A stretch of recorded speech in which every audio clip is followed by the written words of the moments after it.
SIR-ൽ മമതയുടെ ഹർജിയിൽ തെരഞ്ഞെടുപ്പ് commission notice അയച്ച സുപ്രീം കോടതി. കേസിൽ തിങ്കളാഴ്ച വിശദമായ വാദം കേൾക്കും. ബംഗാളിനെ മാത്രം കമ്മീഷൻ ലക്ഷ്യമിട്ടെന്ന് മമത കോടതിയിൽ പറഞ്ഞു. ജനാധിപത്യം സംരക്ഷിക്കാനുള്ള പോരാട്ടമെന്ന് മമത. തൗഫീഖ് അസ്ലം വിവരങ്ങൾ നൽകാനായി ചേരുന്നുണ്ട്. തൗഫീഖ്, ഈ മമതയുടെ വാദം അത് പൂർത്തിയായോ? അതിന് പിന്നാലെയാണോ ഇപ്പോൾ ഈ തെരഞ്ഞെടുപ്പ് കമ്മീഷന് നോട്ടീസ് അയക്കാനുള്ള തീരുമാനം?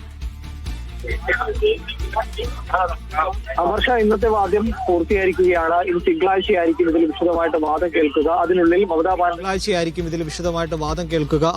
മമതാ ബാനർജി ഉന്നയിച്ച ആവശ്യങ്ങളിൽ മറുപടി നൽകണമെന്ന് ഇപ്പോൾ സുപ്രീം കോടതി തെരഞ്ഞെടുപ്പ് കമ്മീഷനോട് ആവശ്യപ്പെട്ടിരിക്കുകയാണ്. തെരഞ്ഞെടുപ്പ് കമ്മീഷൻ ഇപ്പോൾ നോട്ടീസ് അയച്ചിരിക്കുകയാണ്. ബംഗാളിനെ മാത്രം ലക്ഷ്യം വെക്കുകയാണ് തെരഞ്ഞെടുപ്പ് കമ്മീഷൻ ഇപ്പോൾ ചെയ്യുന്നത് എന്നാണ് മമതാ ബാനർജി ഇന്ന് നേരിട്ട് സുപ്രീം കോടതിയിലെത്തി വാദിച്ച് ചീഫ് ജസ്റ്റിസിന് മുമ്പാകെ പറഞ്ഞിരിക്കുന്നത്. കാരണം തെരഞ്ഞെടുപ്പ് അടുത്തിരിക്കുകയാണ്. തെരഞ്ഞെടുപ്പ് അടുത്തിരിക്കുന്ന സാഹചര്യത്തിലാണ് ഇത്തരമൊരു നീക്കം തെരഞ്ഞെടുപ്പ് കമ്മീഷന്റെ ഭാഗത്തുനിന്നുകൊണ്ട് ഉണ്ടാകുന്നത്. നിരവധി ആളുകൾ, നിരവധി വോട്ടർമാർ ഇതുമൂലം വലിയ രീതിയിലുള്ള ബുദ്ധിമുട്ട് നേരിടുകയാണ്. ഹിയറിംഗ് ഉൾപ്പെടെ പൂർത്തിയാക്കാനായിട്ട് ഇനിയും ലക്ഷക്കണക്കിന് ആളുകളുണ്ട്. അവരുടെ ഒന്നും ഹിയറിംഗ് പൂർത്തിയാക്കാതെയാണ് SIR നടപടികൾ അവസാന ഘട്ടത്തിലേക്ക് തെരഞ്ഞെടുപ്പ് കമ്മീഷൻ കടക്കുന്നത്. അതുകൊണ്ട് ഇതൊരു തരത്തിലും അംഗീകരിക്കാൻ സാധിക്കില്ല എന്ന് കൂടി മമതാ ബാനർജി പറയുന്നുണ്ട്. തെരഞ്ഞെടുപ്പ് കമ്മീഷനിൽ നിന്നും ഒരു തരത്തിലുള്ള നീതിയും ഇതുവരെയും ബംഗാളിലെ ജനങ്ങൾക്ക് ലഭിക്കുന്നില്ല.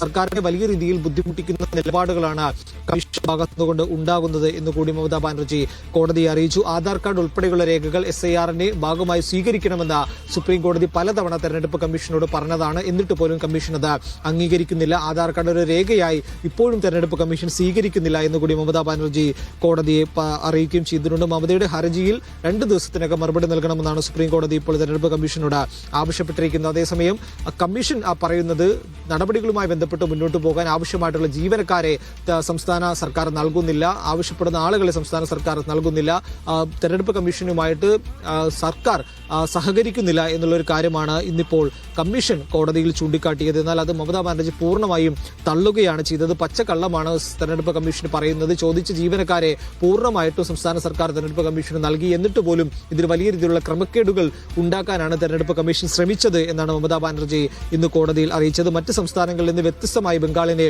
ലക്ഷ്യം വെക്കുകയാണ്. അത് ഈ തെരഞ്ഞെടുപ്പ് മുന്നിൽ വെച്ചുകൊണ്ടാണ് ഇത്തരമൊരു ലക്ഷ്യം തെരഞ്ഞെടുപ്പ് കമ്മീഷന്റെ ഭാഗത്തുനിന്നുകൊണ്ട് ഉണ്ടാകുന്നത് എന്നുകൂടി ഇന്നിപ്പോൾ കമ്മീഷൻ പറയുകയും ചെയ്തിട്ടുണ്ട്. അതേസമയം നിലവിൽ അയച്ചിരിക്കുന്ന നോട്ടീസുകൾ പിൻവലിക്കാൻ സാധിക്കില്ല എന്ന് കോടതി ഇന്നിപ്പോൾ മമതാ ബാനർജി അറിയിക്കുകയും ചെയ്തിട്ടുണ്ട്. ഇനിയിപ്പോൾ